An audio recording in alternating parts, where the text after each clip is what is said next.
Guten Tag miteinander. Schön sind ihr da. Danke für die Einladung.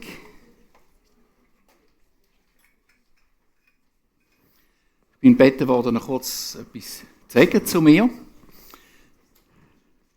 Mein Name ist Walter Schwertfeger. Ich bin heute Morgen hier mit meiner Frau Louise. Wir sind 47 Jahre geheiratet, haben 4 Kinder, 7 Grosskinder. Und ich bin vor meiner Pension 38 Jahre Pastor in einer Pfingstgemeinde in Weinfelden. Davon der Großteil als Gemeindeleiter. Und ja, wieso dass ich da bin? Vielleicht, ich bin die letzten 10 Jahre bin ich Verantwortlicher gewesen für die Missionsarbeit für die Schweizerischen Pfingstmission. Das heisst, ich bin schon längere Zeit immer ein bisschen in der Welt umeinander gereist. Und es hat ein Jahr gegeben, im Jahr 2007, da habe ich einen Besuch machen im Iran. Und dann hat mich eine wilde junge Dame, kaum im Teenageralter, entlassen, mit ihrem Auto in der Stadt umeinander gefahren, im chaotischen Verkehr. Ich hätte mich nie getraut, dort zu fahren, in dieser riesen Stadt Teheran. Und die junge Frau, ist mittlerweile auch bei euch bekannt, Sabrina, ist das gewesen, wo sie 2010 in die Schweiz hat müssen kommen, oder das Land hat müssen verlassen und in die Schweiz gekommen ist und den ganzen Asylwerdegang gemacht hat, haben wir sie natürlich kennt, haben sie als Familie ein bisschen bei uns aufgenommen. Sie ist so unser 5. Kind geworden und wir haben die Beziehung bis heute. Sie hat bei uns in Weinfelden die Ausbildung gemacht zur Pastoralassistentin, bevor sie von der FG Wettingen abgeworben worden ist und nein, das war ein grossartiger Weg für sie, wo wir uns sehr, sehr freuen. So ein bisschen zu meiner Person. Ich freue mich, da zu sein. Das ist nicht das erste Mal. Ich habe letzten Sonntag 2 Stöcke tiefer runter dürfen, oder 1 Stock, 2 Stöcke tiefer runter dürfen predigen. Und bin, glaube ich, vor einem Jahr oder 2 Jahren mal eingesprungen, wo Pastoren fort und krank waren bei euch. Dann haben sie da auf den Reservist zurückgegriffen. Und dann durfte ich hier bei euch sein. Ja, und heute darf ich hier auch, wie unten vor einem Sonntag, den neuen Start in eine Serie machen, die wir Transformation Stories nennen. Und in dieser Serie geht es ja um Lebensgeschichten in der Bibel, Lebensgeschichten von Menschen in der Bibel, die zeigen, was Gottes Eingreifen bei einem Menschen verändern kann und was die Auswirkungen davon sind. Aber natürlich ist es wichtig, was hat das mit uns heute noch zu tun, nicht einfach nur vor 2000 Jahren. Und das Pastorenteam hat mir dazu folgendes Thema gestellt, von Saulus zu Paulus. Im ersten Moment, wow, ganz eine einfache Aufgabe, oder? Vom Saulus und Paulus. Ich denke, es gibt keine Person, nein, es ist so, es gibt keine Person im Neuen Testament, über die wir so viel Hintergrundwissen haben, wie der Paulus. Sagt das durch die Beschreibung, die wir durch den Lukas haben, in der Apostelgeschichte, wo eigentlich ausführlich über seinen ganzen Werdegang berichtet ist, seine Hinwendung zu Gott, bis hin zu den Briefen, die er selber verfasst hat. 2/3 von allen Briefen im Neuen Testament sind von Paulus oder seinen Nächsten geschrieben, wo man nicht genau weiß, hat er es diktiert oder sind sie von ihm selber geschrieben worden. Auf jeden Fall aus diesen Briefen und aus der Apostelgeschichte heraus haben wir sehr, sehr viel Grundwissen über die Person Saulus. Zum Beispiel seine außergewöhnliche Begegnung mit Jesus finden wir in der Apostelgeschichte gerade 3-mal beschrieben. Da gibt es von keiner anderen Person im Neuen Testament Apostelgeschichte 9, 22 und 26, wenn ihr das nachlesen wollt. Aber wer ist denn der Saulus gewesen? Wenn man so bekannt ist wie der Paulus in der christlichen Szene, dann gibt es auch das eine oder andere Klischee von einer Person. Und mit dem möchte ich eigentlich anfangen. Oder nein, ich will bei ihm vorne anfangen. Die erste Erwähnung vom Saulus finden wir in der Apostelgeschichte. Und zwar sehr ein unrühmlicher Moment, nämlich bei der Steinigung von Stephanus. Der Stephanus ist gesteinigt worden, aufgrund von seinem Zeugnis für Jesus, aufgrund von dem, dass er den versammelten Menschen erzählt hat, was Jesus für ihn bedeutet, die Geschichte vom Volk Israel erzählt hat. Und da hat sie so weit geführt, dass sie ihn gesteinigt haben. Und dort heisst es in der Apostelgeschichte 7,58, die Zeugen, die gegen Stephanus aufgetreten waren, um die Steinigung zu beginnen, zogen ihre Oberkleider aus, Hemd ab, und legten sie zur Aufbewahrung bei einem jungen Mann nieder, der Saulus hieß. Also wenn sie es niedergelegt haben bei einem Saulus, dann ist der Saulus nicht einfach irgendeine unbedeutende Person gewesen, sondern so ein bisschen der Overseer. Der hat so ein bisschen beobachtet oder befohlen, was da passiert. Und die, die ihn gesteinigt haben, den Stephanus, sind hergegangen und haben ihre Kleider deponiert bei dem Saulus, haben gesagt, lass, wir machen das, was du eigentlich dir wünschst oder was du befohlen hast. Das ist die erste Erwähnung, die wir haben im Saulus in der Apostelgeschichte. Und im nächsten Kapitel, 8, Vers 1, heißt dann, Saulus aber war mit dieser Hinrichtung voll und ganz einverstanden. Ganz klar, ein Mörder.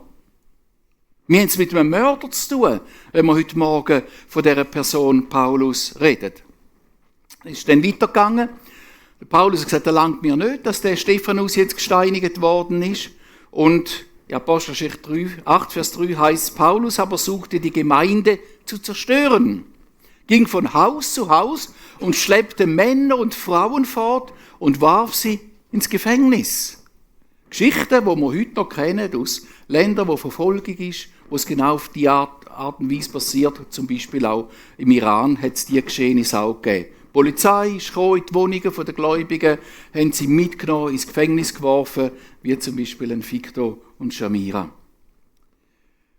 Und jetzt kommt eine interessante Aussage. Der Apostel Paulus macht sie selber, jetzt nennen ihn schon Apostel, ihr merkt, das ist ein schneller Wechsel. Apostelgeschichte 26, da ist beschrieben vom Lukas, wie der Paulus sich verteidigt oder redet vor dem Männern und sagt, zunächst allerdings war ich auch der Meinung, ich müsste den Glauben an diesen Jesus von Nazareth mit allen Mitteln bekämpfen. Das habe ich dann auch getan, ausgestattet mit den nötigen Vollmachten. Von Seiten der führenden Priester brachte ich in Jerusalem zahlreiche Christen ins Gefängnis. Und wenn sie zum Tod verurteilt wurden, stimmte ich ihrer Hinrichtung zu. In sämtlichen Synagogen der Stadt habe ich viele Male versucht, die Christen durch Strafmaßnahmen dazu zu zwingen, Jesus zu verfluchen. Ich war so wild entschlossen, diese Bewegung auszurotten, dass ich ihre Anhänger sogar bis in die Städte außerhalb von Jerusalem, Judäa, verfolgte. Also, wir merken etwas von dieser wilden Entschlossenheit, von dem Saulus gegen Christen, gegen die Gemeinde vorzugehen, sie sogar zu töten, ins Gefängnis zu werfen. Er beschreibt das selber so. Wir lesen etwas von seiner Entschlossenheit, das wirklich durchzuführen. Und wir kommen nachher auf einen ganz interessanten Schluss noch. Ich kann sagen, in Bezug auf die Ausbreitung vom Evangelium im 1. Jahrhundert hat der Paulus zweifach eine wichtige Rolle gespielt. Die überraschende ist, zuerst war er der Auslöser von der ersten Christenmission. Wo nämlich der Stephanus gesteinigt worden ist und nachher die Gläubigen verfolgt worden sind viele gegangen und haben Jerusalem verloren, sind über Samaria und Judäa rausgegangen und haben angefangen, das Evangelium zu vertreten. Wie weiss das heute noch? Die verfolgten Menschen, die in Ländern leben, wo sie verfolgt werden, sagen, unsere Regierung macht nichts anderes als Mission fördern. Die vertreiben uns und sie machen uns mutig, den Menschen das Evangelium weiterzugehen. Der Victor, der Vater von der Sabrina, hat mir x-mal gesagt, die jetzige Regierung hat dazu geführt, dass so ein grosser Aufbruch ist im Iran. Weil sie versuchen, alles auszulöschen, aber im Reich Gottes passiert dann das Gegenteil. Umso mehr man auslöschen will, umso mehr entsteht. Also das ist die erste Rolle, die er gespielt hat in Bezug auf Mission. Der zweite war, der genau gleiche Paulus ist zum führenden Verbreiter vom Evangelium geworden in der nicht-jüdischen Welt. Und zwischen diesen zwei unterschiedlichen Funktionen oder Positionen, da steht das, was wir miteinander anschauen wollen.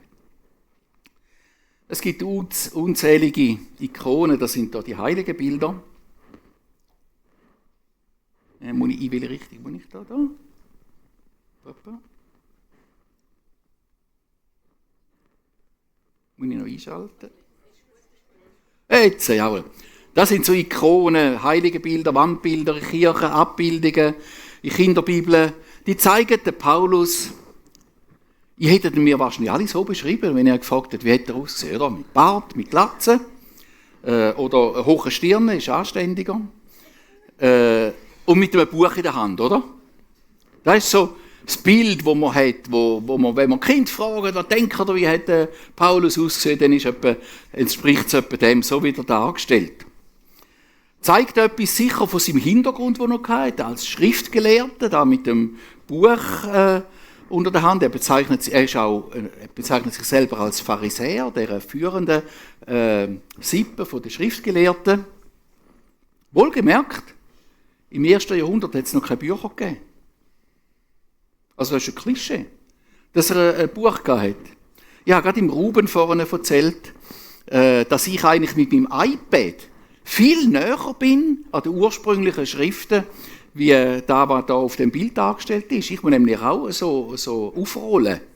Immer so aufrollen. Man weiss gar nicht, wenn die Predigt fertig ist, an ihm zeigen. Es geht einfach weiter. Aufrollen. Das war eigentlich das ursprüngliche Pergament oder die Schriftrolle gewesen, oder? Der Paulus hat nicht so Bücher gehabt. Er hat Schriften auf Pergament geschrieben gehabt und hat die so verbreitet. Also, so schnell entsteht das Klischee. Es gibt ein zweites Klischee. In vielen Bildern oder Geschichten wird die Begegnung, wo der Saulus mit Jesus hatte, dargestellt als ein Mann, der vom Ross oben runterfällt oder vom Esel. Vielleicht habt ihr das auch vor Augen. Man sieht das Licht vom Himmel her und dann nachher sieht man den Mann am Boden liegen. Es steht in keinem von diesen 3 Zeugnissen, die von Paulus selber erzählt worden sind, dass er von einem Ross runtergefallen ist oder so.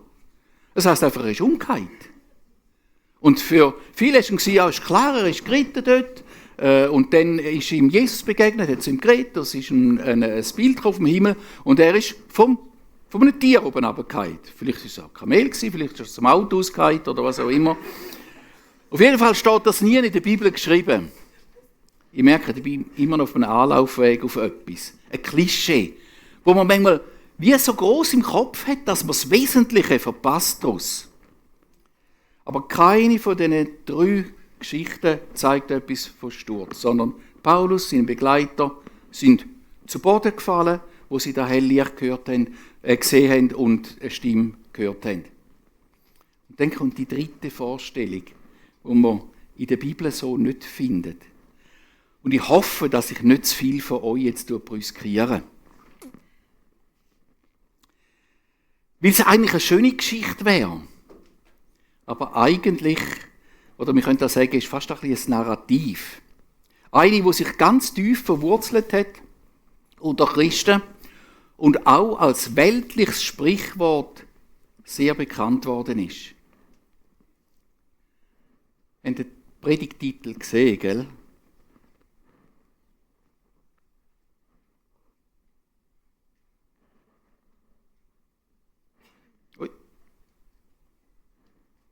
Vom Saulus und Paulus. Ist klar, wenn man so Sachen vorbereitet, dann tut man sich auch beschäftigen, fragt natürlich KI, was KI dazu sagt. Gell? Und KI sagt Folgendes: Die Redewendung von Saulus und Paulus werden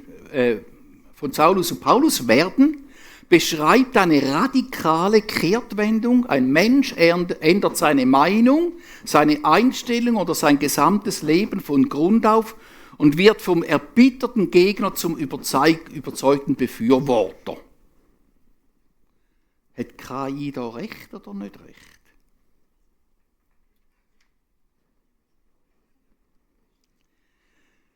Jetzt eine Umkehr vom Saulus zum Paulus finden wir in der Bibel nicht. Wir finden sie nicht.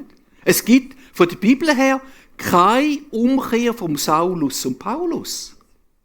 Das ist auch so ein Klischee. Und eins, wo ich auch immer wieder mal erwähnt habe, weißt, wenn so jemand eine radikale Bekehrung erlebt hat, weißt du, ein richtig typisches Saulus-Paulus-Erlebnis. Und für uns ist das so stark in den Köpfen und denken, ja, das ist eine Geschichte, die ist weit weg, die ist nicht näher bei uns. Weil wir eine falsche Vorstellung haben und weil das gar nicht in der Bibel geschrieben steht, machen wir uns ein Bild, das eigentlich gar nicht dem entspricht. Aber ich erkläre es euch natürlich. Nicht, dass ich nachher am Schluss auch noch gesteinigt werde, wie der Stephanus. Nein, heute ist schon sanfter mit Tomaten und so macht man das. Eine Bekehrungsgeschichte vom Saulus zum Paulus tönt zwar spektakulär, aber entspricht nicht im biblischen Kontext.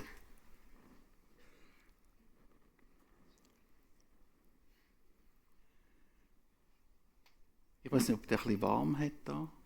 Reagiert nicht, wenn ich ihm etwas sage. Das ist eigentlich nicht. Ich muss nochmal zurück. Irgendwie fehlt ein Bild, aber ist ja gleich. Saulus ist nichts anderes als der hebräische Name. Saulus heißt hebräisch Saul, gleich wie der König Saul im Alten Testament. Ist sein jüdischer Name gewesen. Er ist als Jude aus dem Stamm Benjamin, genau gleich auch wie der erste König, den die Israeliten hatten, der Saul, und stammt aus Tarsus. Und das war sein jüdischer Name gewesen. Und im ersten Kapitel der Apostelgeschichte wird er darum immer Saulus genannt. Und Paulus ist sein römischer Name. Paulus, latinisch, der Kleine, ist sein römischer Name gewesen. Er war römischer Bürger gewesen. Und es ist gut möglich, dass er von Geburt an beide Namen gleichzeitig getragen hat. Also er war der Saulus und der Paulus gewesen. Und was bei den römischen Bürgern oder im römischen Reich bei den Juden gar nicht ungewöhnlich war. Jetzt sehe ich nichts mehr. Ihr auch nicht, he? Gut, komm. Das ist nicht so. Ihr könnt das vielleicht auch ein bisschen nachvollziehen. In der Apostelgeschichte 13, Vers 9 heißt: Saulus aber, der auch Paulus heißt, wurde mit dem Heiligen Geist erfüllt. Die Formulierung sagt ganz klar, dass der Lukas nicht einen Namenswechsel beschreibt. Das heißt, nie geschrieben, Saulus, der nachher Paulus genannt wurde, oder Paulus, der vorher Saulus genannt wurde. Nein, es ist genau die gleiche, identisch gleiche Person, einfach von zwei verschiedenen Sprachen her benannt. Aber jetzt überlegt euch mal, was daraus entstanden ist. Das Klischee, ja, ein typisches Saulus- und Paulus-Erlebnis, oder? Und es tönt schön, aber es entspricht nicht dem biblischen Kontext. Wieso braucht aber der Lukas später fast nur das Wort Paulus? Ab seiner ersten Missionsreise richtet sich der Dienst vom Paulus oder vom Saulus, ich kann es wechselseitig verwenden, wie ihr es auch wollt, vor allem an die nicht-jüdische Welt. Der römisch-griechische Name Paulus ist für die Heiden verständlicher und passender gewesen. Es war nicht, weil Gott gesagt hat, ich gebe dem Mann jetzt einen neuen Namen, sondern einfach, weil er verständlicher war, dort, wo er hergegangen ist. Und darum braucht der Lukas, der die Apostelgeschichte geschrieben hat, von Apostelgeschichte 13 an, fast ausschließlich den Namen. Ist der Name bei seiner Bekehrung geändert worden? Nein. Eine weit verbreitete Vorstellung, Gott hat aus einem Saulus nach seiner Bekehrung einen Paulus gemacht, ähnlich wie der Abraham zum Abraham oder der Simon zum Kephas, wo wir wortwörtlich so genannt haben, finden wir in der Bibel nicht. Nirgendwo wird berichtet, dass Gott seinen Namen geändert hat. Vielmehr zeigt eben Apostelgeschichte 13, wo wir schon gelesen haben, ja, jetzt ist es gekommen, genau. Sehen das? Genau so. Und das soll uns eigentlich ermutigen, die Bibel genau zu lesen. Zu schauen, stimmen da die Klischee, die wir im Kopf haben? Woher kommt das? Und ermutigen oder ermahnt uns auch, KI nicht einfach ernst zu nehmen und denken, was KI schreibt, ist alles richtig. Die übernehmen Klischee, die in dieser Gesellschaft oder Welt und manchmal auch in der christlichen Gesellschaft sind, aber entspricht nicht in der wirklichen Bedeutung. Also wenn wir zusammenfassen, es gibt keine Namensänderung vor der Bekehrung und danach. Saulus, hebräischer, jüdischer Name, jüdische Herkunft und Paulus, römisch-griechischer Name. Und darum ist der Titel von meiner Predigt natürlich ein bisschen irreführend. Aber ich habe ihn übernommen, wie er mir gestellt worden ist. Und jetzt wäre es spannend, könntet ihr euch als Pastorenteam oder die Aufträge geben, mal ein bisschen hinterfragen, was haben ihr eigentlich gemeint mit dem Titel vom Saulus zum Paulus? Aber wir haben doch etwas zu lernen aus dieser Geschichte heraus. Entscheidend ist nie der Namenswechsel. Oder ein Kirchenwechsel. Oder ein Religionswechsel.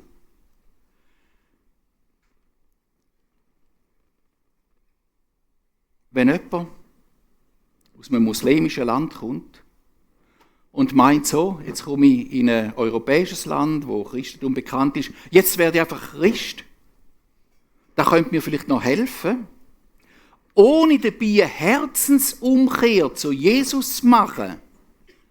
Das ist absolut vergeblich. Oder auch mir, ich bin evangelisch gewesen, bin konfirmiert worden, habe nichts mit Glauben am Hut gehabt, da kann man sich ja trotzdem konfirmieren lassen.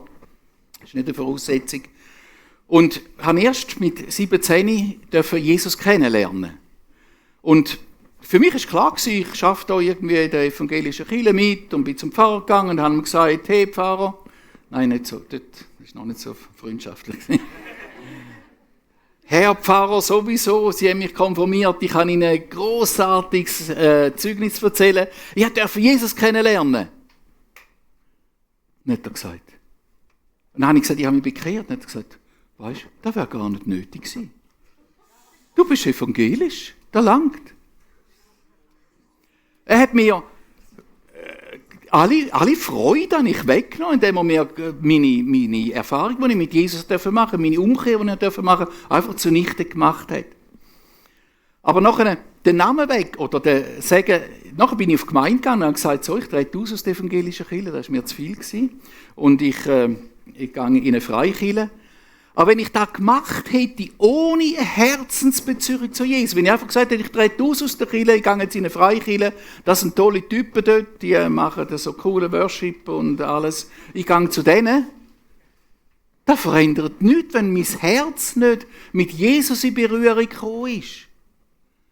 Und das ist das, was wir aus dieser Geschichte heraus lernen können. Ein Namenswechsel von einer Religion, von einer Kirche oder irgendetwas nützt überhaupt nichts, verändert gar nicht, wenn die Begegnung mit Jesus mittendrin nicht stattfindet. Das war das Entscheidende beim Saulus. Und nicht der Namenswechsel aus Saulus wurde Paulus, sondern der Saulus hat eine Begegnung mit Jesus gemacht, wie wir sie gelesen haben. Nicht vom Ross runtergefallen, sondern einfach eine Begegnung mit Jesus, wo Jesus zu ihm geredet hat. Wir kommen noch ein bisschen näher darauf zurück. Ich hoffe nicht, dass ich jetzt einige an einer Illusion beraubt habe heute Morgen. Es zeigt einfach etwas Grossartiges vom Verhältnis oder von der Begegnung, wo Gott mit uns Menschen haben will, mit jedem Einzelnen. Wie war denn das Leben von dem Saulus gewesen? Er war ein hingegebener, religiöser Fanatiker gewesen, wo durch das Eingreifen von Jesus eine gewaltige Veränderung im Leben erfahren hat. Und ich denke, dass die allerwenigsten von uns so religiöse Eiferer oder Fanatiker sind. Und darum tun wir uns ein bisschen distanzieren. Ja, das ist ein besonderes Zeugnis, das der Saulus oder eben der Paulus gemacht hat. Aber das Entscheidende ist, die Begegnung mit Jesus ist für jeden Einzelnen für uns möglich, weil Gott sich entschieden hat, dass er uns Menschen begegnen will. Und Gott will nicht vor allem unsere Kirchenzugehörigkeit ändern. Wenn du irgendeiner Kirche angehörst und Landeskirche angehört hast, gar nichts mit Glauben zu tun hast, nachher gehst du in eine Freikirche. Das ist nicht entscheidend. Sondern entscheidend ist die Herzensbeziehung, die mit Jesus anfangen darf. Wenn man das anschaut, der Saulus ist so, die Uhr muss falsch sein. He? Die zählt so schnell oben runter. Muss ich meine Pergamentrolle noch ein bisschen schneller rollen. Nur 2, 3 Sachen dazu. Der Paulus schrieb von sich, ich bin ein jüdischer Mann, geboren in Tarsus, in Kilikien, aufgewachsen in dieser Stadt, mit aller Sorgfalt unterwiesen im väterlichen Gesetz zu den Füßen Gamaliels, sagt etwas über seine gute Bildung, die er hatte, und war ein Eiferer für Gott, wie ihr es heute alle seid. Ja, für welchen Gott hat er denn geeifert? Er hat für genau den gleichen Gott geeifert wie die Christen. Der Gott der Juden ist genau der gleiche Gott wie der der Christen. Aber sein Eifer hat ihn so dazu gebracht, dass er die entscheidende Handreichung von Gott, nämlich dass er seinen Sohn Jesus auf die Erde geschickt hat, nicht erkannt hat. Und er hat gemeint, mit der Verfolgung, ja sogar der Tötung der Juden, von der Christusnachfolger, dass er etwas Gutes tut für Gott.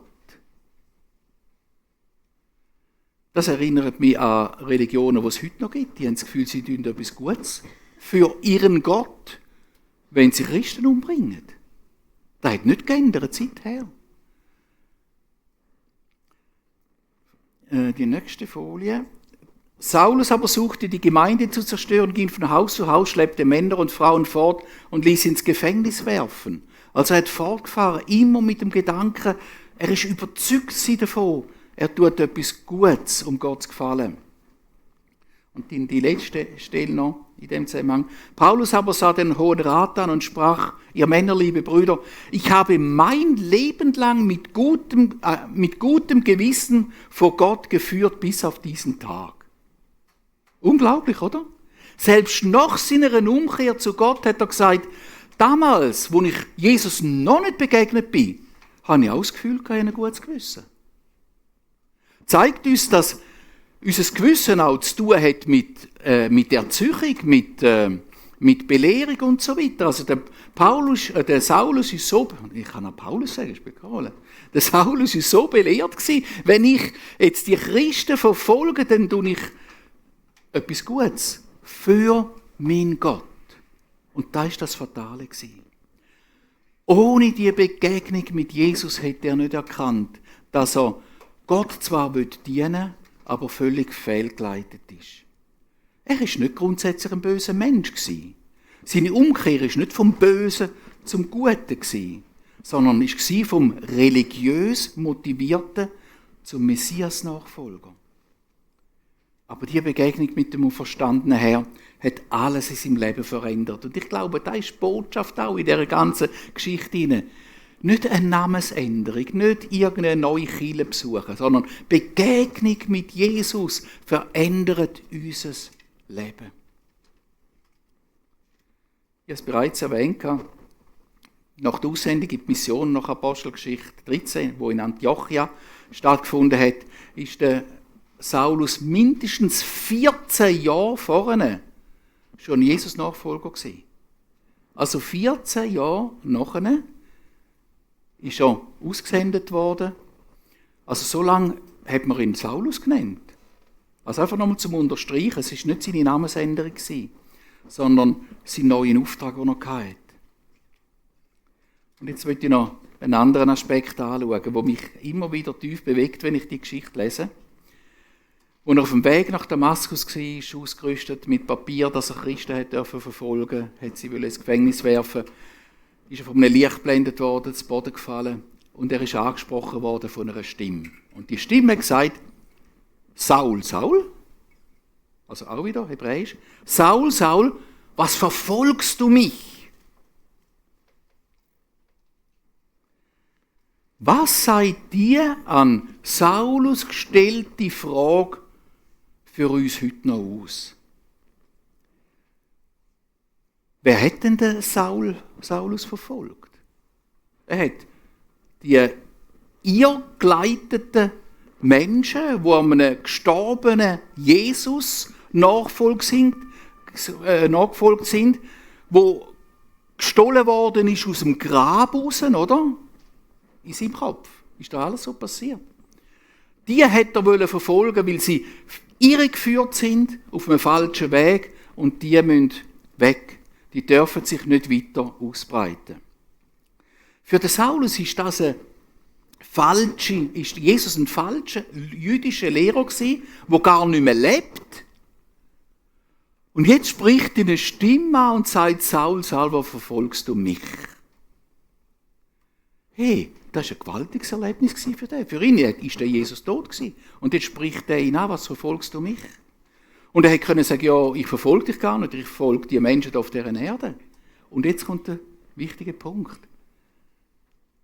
Jesus stellt sich zu den Menschen, die ihm nachfolgen, und Jesus stellt sich zur Gemeinde. Wer dich verfolgt, wer dich verlacht, wer Christen verfolgt, der verfolgt nicht einfach nur einzelne Menschen, sondern der verfolgt Jesus, dem, wo wir nachfolgen.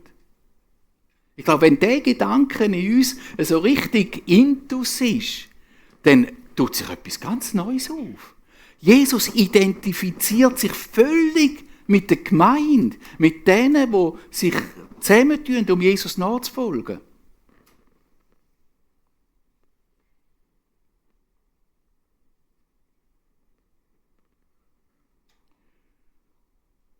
Und wenn Jesus sich so mit der Gemeinde identifiziert und sagt, die euch verfolgen, die verfolgen mich, dann macht er das auch umgekehrt.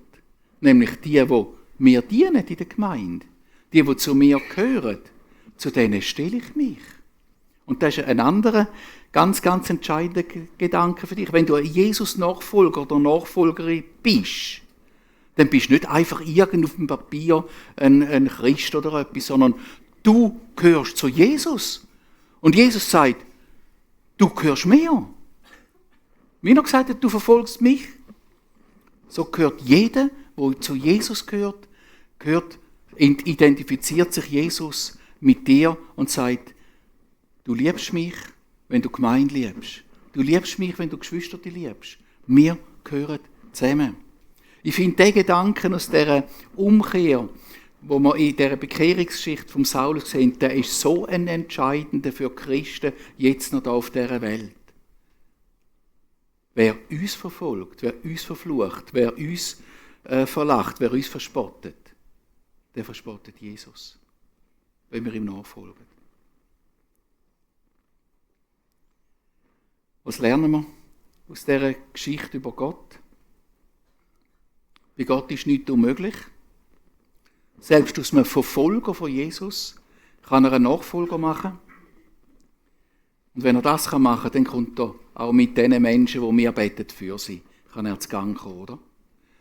Ich weiss nicht, ob ihr auch so Leute in eurem Umfeld habt, die ihr denkt, leck, jetzt bete ich schon so viele Jahre. Vielleicht für Familien, vielleicht für Kinder, vielleicht für Eltern. Denkt, ich kann mir es fast nicht vorstellen. In meinem Bekanntenkreis habe ich Leute, wo ich sage, wir beten schon so lange für die, wieso bekehren sich die nicht?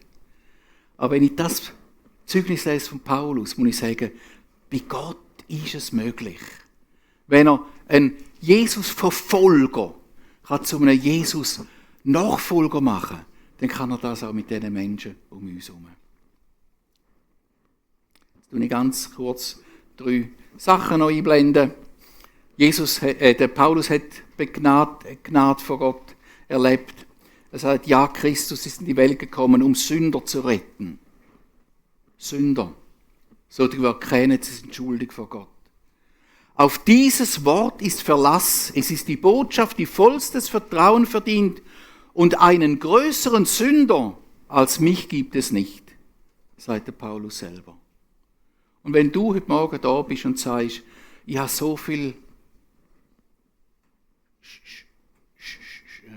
Dreck gemacht oder Schlechtes gemacht, kann mir Gott vergeben.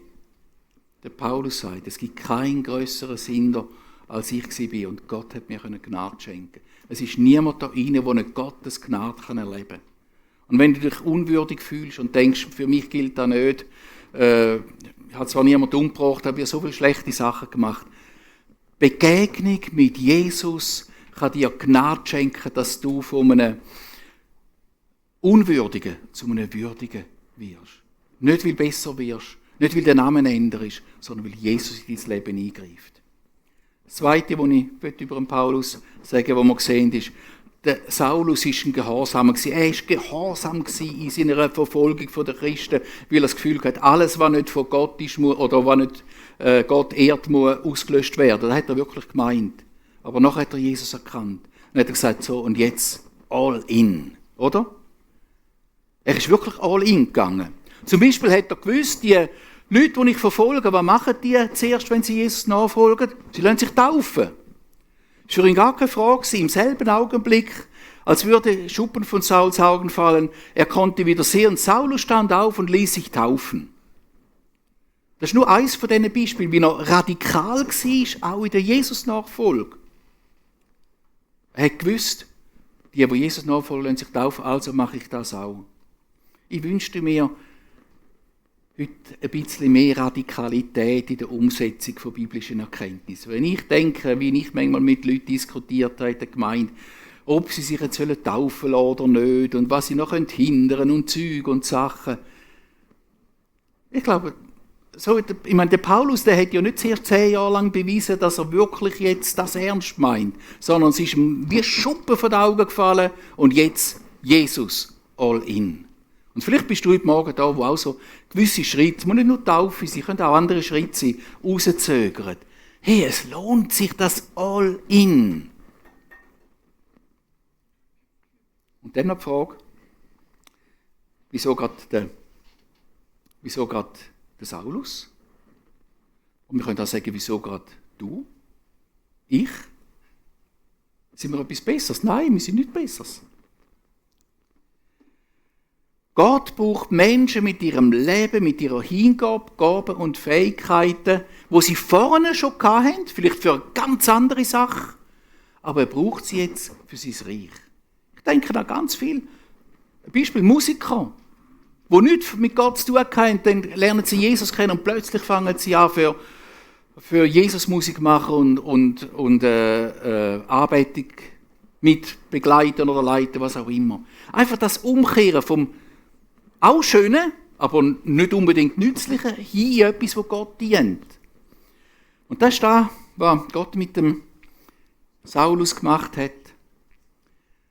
Wo Gott den Hananias, einen Jünger von Jesus, zum Saulus geschickt hat und ihm gesagt hat, gang zu ihm, hat sich der Hananias zuerst weigern, weil er im Ohr und Gedanken gehabt hat, der Saulus ist ein Christenverfolger. Wenn ich zu dem gehe, dann lässt er mich gerade festnehmen, bringt mich um. Und dann hat Gott ihm etwas gesagt. Und das ist so etwas zu einem Herzensanliegen für mich auch für heute Morgen geworden. Aber der Herr sagt also zu dem Ananias, geh trotzdem zu ihm.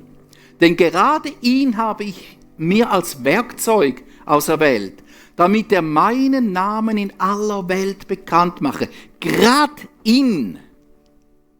Vielleicht hast du auch so Leute in deinem Umfeld, denkst, wieso gerade der so mühsame, der penetrante oder was auch immer, oder die schwierige. Vielleicht gerade ihn, sagt Gott. Gang dich zu ihm. Erzähl mir mal das Zeugnis. Erzähl, was Jesus in deinem Leben gemacht hat.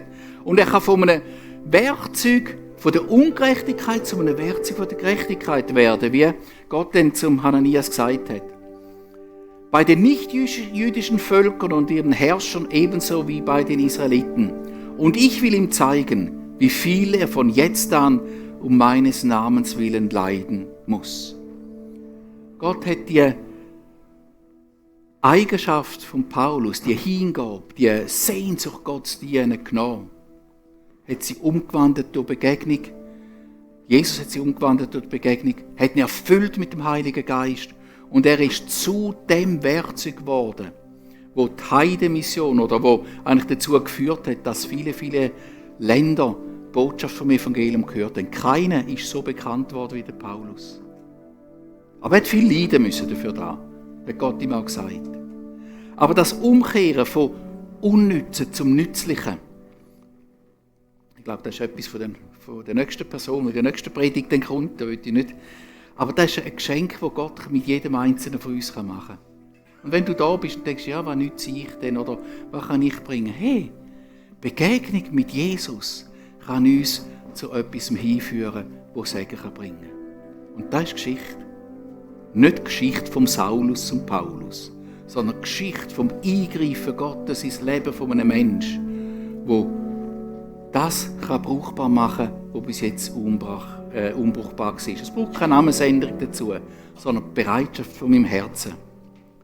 Und das Gebet, und da möchte ich beten für mich und hoffentlich, dass sich viele anschliessen, sagen, komm, Heiliger Geist, brauch mich als Werkzeug für deine Gerechtigkeit, die die Welt so nötig hat. Amen.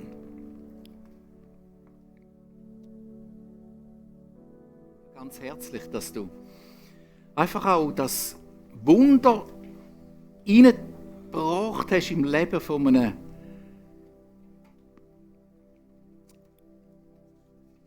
Saulus, der nichts mehr tun wollte als dein Wille. Du hast sein Herz verändert, du hast seine Gesinnung erneuert, du hast ihm vergeben, du hast ihn rein gemacht, dass er brauchbar werden für dein Reich, wo wir bis zum heutigen Tag dürfen folgen und die Spuren davon sehen. Und Herr, wenn wir auch uns nicht so vielleicht fühlen wie ein Saulus, aber du kannst auch unser Leben nehmen, kannst es umwandeln, kannst es verändern, dass unser Leben, unser Trachten darf so werden, dass es Gerechtigkeit zur Frucht bringt. Ich ehre deinen Namen dafür.